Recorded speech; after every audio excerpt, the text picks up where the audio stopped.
Napapakita ko sa iyo paano ako magluto ng adobo. Ayan, lagay mo yung bawang, tapos sibuyas, igisa lang ng igisa, tapos ilagay mo na yung baboy, igisa mo ulit ng igisa hanggang mag-iba na yung kulay niya. Yan, pwede na yan. Lagyan mo ng toyo, tapos oyster sauce, ikaw na bahala kung gaano kadami. Tapos haluin mo lang maigi. Tapos tatakpan mo yan ng mga 10 minutes siguro. Ayan, kitang-kita, tinakpan ko na, par. Yan, 10 minutes lang yan, par. Okay na yan. Tapos ilalagay mo na yung Sprite. Tapos, eto, nilagay ko na yung sili, pamintang buo, dahon ng laurel. Halo-halo.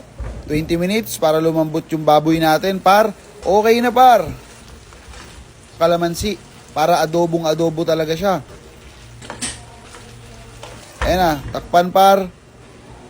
Okay na, par. Tingnan nyo naman, par. Ito mo, par. Tingnan mo itsura. Sobrang sarap niyan, par.